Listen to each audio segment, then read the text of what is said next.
অপু বিশ্বাসকে যেন কৌশলে খোঁচা মেরে একেবারে ধুলোর সাথে মিশিয়ে দিলেন চিত্রনায়িকা বুবলি। গতকালকে যে কয়েকটা ছবি তিনি পোস্ট করেছিলেন, সেই ক্যাপশনটা কি আপনারা পড়েছেন? যে বাঁচতে হলে রানীর মতো বাঁচো, বচের মতো তাড়াহুড়া করো।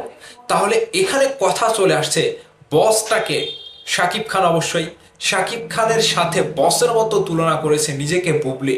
এবং অন্যদিকে কৌশলে অপু বিশ্বাসকে খোঁচা দিয়ে তিনি যেটা বোঝাতে চেয়েছে সেই বিষয়টা আপনাদের সাথে একটু ক্লিয়ার করব। ভিডিওটা শেয়ার করবেন, আপনাদের মতামত কমেন্ট করে জানাবেন, লাইক করবেন, ফলো করবেন, পাশেই থাকবেন। প্রথমত বলে রাখি, চিত্রনায়িকা বুবলি গতকালকে যে লুকে নিজেকে প্রেজেন্ট করেছে, বাংলাদেশের কোনো নায়িকা পারেনি। আর এই লুকটা প্রকাশ হওয়ার পরে বুবলিকে নিয়ে অনেকেই অনেক রকম ভাবে মতামত দিয়েছে। ঠিক পাশাপাশি বুবলি অনেকেরই কোনো কথাবার্তা, কোনো তোয়াক্কা না করে নিজের কাজের মধ্যে রয়েছে।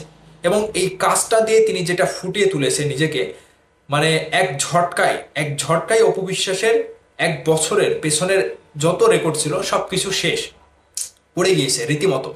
এখন বুবলির এই যে ক্যাপশনটা ছিল যে বাঁচতে হলে রানীর মতো বাঁচো, বচের মতো তাড়াহুড়া করো, এখন অপু বিশ্বাসের দিকে এই কথাটা কোনো না কোনো ভাবে চলে যাচ্ছে। কারণটা, যে অপু বিশ্বাসকে সবাই রানী হিসেবে বলে, ঢালিউডের কুইন হিসেবে বলে, সেই অপু বিশ্বাসকে কোনো তোয়াক্কাই করলেন না বুবলি। কারণটা কি?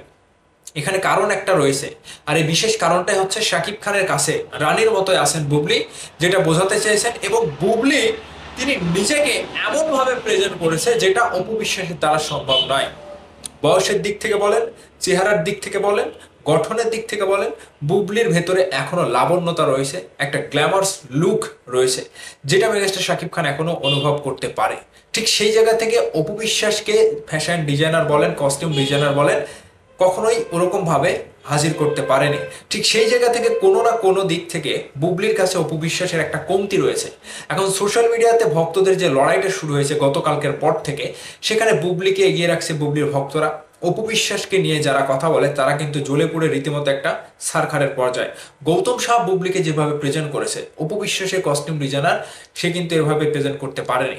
ব্যর্থতা কোথায়?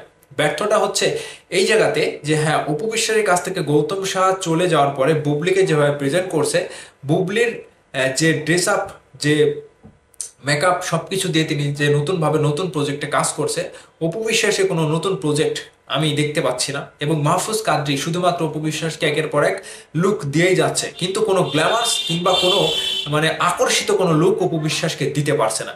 এখন বুবলি যে অপু বিশ্বাসের খোঁচাটা দিল, কৌশলে খোঁচাটা দিল যে রানী হয়ে বাঁচো, বাঁচতে হলে, বুবলি কোথাও যেন রানীর মতোই বাঁচছে, অপু বিশ্বাস সেটা পারছে না। সেটা সংসার দিয়ে হোক, স্বামীর কাছে হোক, কিংবা কোনো কাজের মাধ্যমে হোক, কাজটা করলেই তো আপনি রানী প্রমাণিত হবেন। তাছাড়া তো আপনাকে রানী ডাকলো কিন্তু রানীর কোনো মান থাকলো না, রানীর কোনো গুণ থাকলো না, রানীর কোনো কর্তৃত্ব থাকলো না, তাহলে আপনি রানী হয়ে লাভ আছে? সেই জায়গা থেকেই বুবলি যে কথাটা বলেছে, হাম্বল, মানে বসের মতো তাড়াহুড়া করো এবং রানীর মতো বাঁচতে হলে রানীর মতো বাঁচো।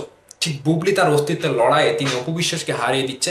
কিংবা এই যে কৌশলে যেভাবে কথাটা বলেছে, কথাটা পুরোপুরি অপু বিশ্বাসকে হিংস মেরে বলা হয়েছে আমি যতটুকু মনে করছি।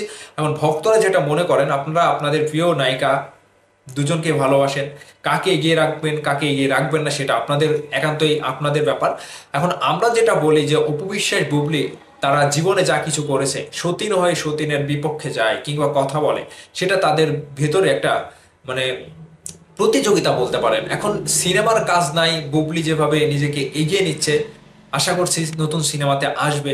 অপু বিশ্বাস তো কোনো নায়কের সাথে সিনেমা করতে পারছে না, কিংবা করলেও সেটা ম্যাচিং হয় না, নায়ক নায়িকা জুটি হিসেবে ম্যাচিং করতে পারে না। ঠিক বুবলির কাছে অপু বিশ্বাস এই জায়গাতেও হেরে যাচ্ছে, কিংবা কস্টিউম ডিজাইনে যেভাবে বুবলিকে প্রেজেন্ট করেছে সেই জায়গাতেও হেরে গিয়েছে। এখন যেগুলো কথা উঠে আসে সোশ্যাল মিডিয়াতে, সেগুলো শুধুমাত্র তর্ক বিতর্কের জন্ম দেয়।